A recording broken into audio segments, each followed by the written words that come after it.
Hey ladies, thanks for joining me. So today we're going to jump in and we're going to look at Exodus. So we're going to answer our questions. So the first question is, who wrote Exodus? And the answer would be Moses. Moses is the one that wrote the first 5 books of the Old Testament. The second question is, who was it written to?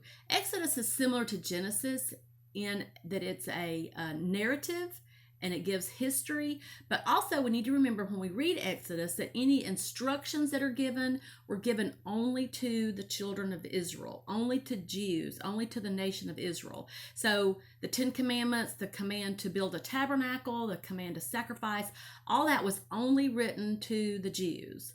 And that was interesting to me as I began to study the Old Testament, that Gentiles were never under any of that.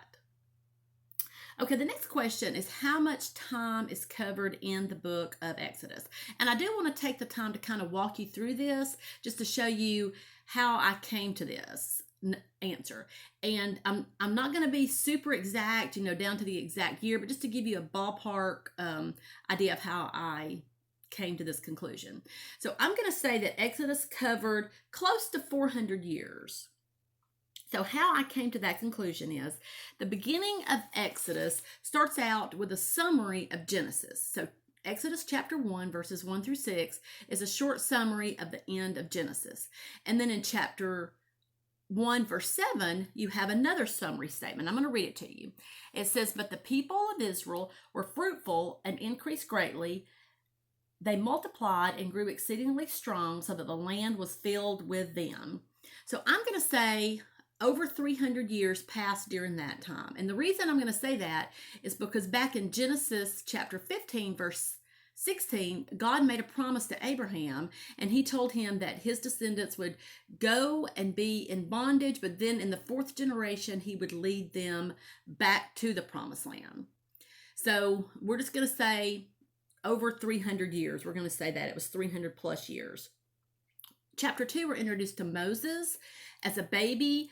And then in Acts 7, we see that from the time that Moses was born until the time he left to go to Midian, 400 years passed. 40 years passes, not 440. And then from the time that Moses goes to Midian until he returns back to Egypt is another 40 years. So we see that in Acts chapter 7. Okay, and then if you look at chapter 19 of Exodus, it mentions 3 new moons, the 3rd new moon. So if their months were similar to our months, then 3 new moons would be 3 months. So from chapters 4 through chapter 18, I'm going to say is roughly 3 months. And then chapter 19 through the end of the book, another year passes. So that's kind of how I get my dates. Again, it's not exact, but just if you pay attention to the passage of time, it's going to help you piece things together. Okay, now the main idea of the book of Exodus. Jacob's small family of about 70 people go to Egypt to escape the famine. Several hundred years later, they have grown into a nation. Pharaoh makes them his slaves. God fulfills his promise to Abraham and leads them out of Egypt, headed to the promised land. So the notable characters in Exodus are God, Moses, Aaron, and Miriam, and Pharaoh. The notable events within the book of Exodus: the birth of Moses, the burning bush, 10 plagues, the first Passover, the exodus from Egypt, the crossing of the Red Sea, water from the rock, manna from heaven, 10 commandments, direction for the tabernacle and its furnishings, the golden calf, and then construction of the tabernacle and the furnishings. So now let's answer the question of where on the timeline. So it covers the entire Egyptian bondage and the very first year of the wilderness wandering. So now let's look at Jesus within the book of Exodus. And again, there's lots, but I just want to focus on these 3. The first one is, so Moses is a shepherd in Midian. He's 80 years old, and he sees a bush, and it's on fire, but it's not being consumed. So he's intrigued, and he goes closer, and God starts communicating to Moses through this burning bush. And Moses is reluctant to follow the instructions to go back to Egypt to get the people out of bondage and lead them out. And he asked God, he said, well, who should I tell him is sending me? What is your name? And God says that his name is I am. Well, then when we go to the New Testament in the book of John, repeatedly Jesus calls himself I am. So Jesus is saying, I am deity. I've always been. The second thing is the book of Exodus, we're introduced to the Passover and the Passover lamb. There's some specific instructions about the Passover lamb. It had to be a male, it had to be without blemish, it had to be the firstborn, and then the blood of that lamb had to be applied to the doorpost in order for you to live physically. Well, then when we go to the New Testament and we look at Jesus and we look at the cross, we see that Jesus was the firstborn. We see that he was without blemish. We see that none of his bones were broken on the cross.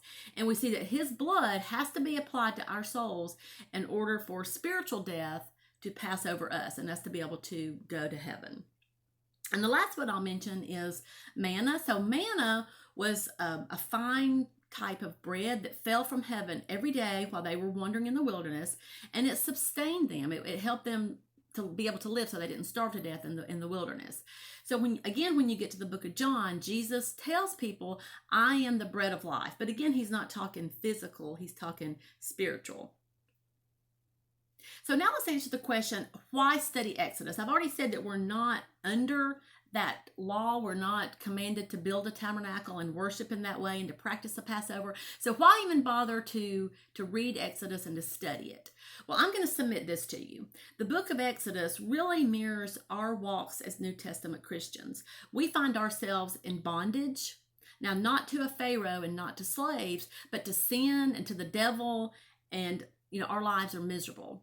But then when we come out of bondage and we're baptized, we're on our way to the promised land. So the children of Israel were in bondage to slavery to Pharaoh. They passed through the Red Sea. The Red Sea was on either side of them, and the cloud was above them. So they were totally immersed in the water. And then when they came out on the other side, they were headed to the promised land. So when we're raised in our baptism, we are now exiles in this world, wandering in the wilderness, but we're headed to heaven, which is our promised land. So I hope this has been helpful to you. I know maybe the time was a little tedious to figure out the timeline, but I just wanted to kind of give you some work, how my brain works for that. So check back next week and we'll dive into Leviticus. Y'all have a great week.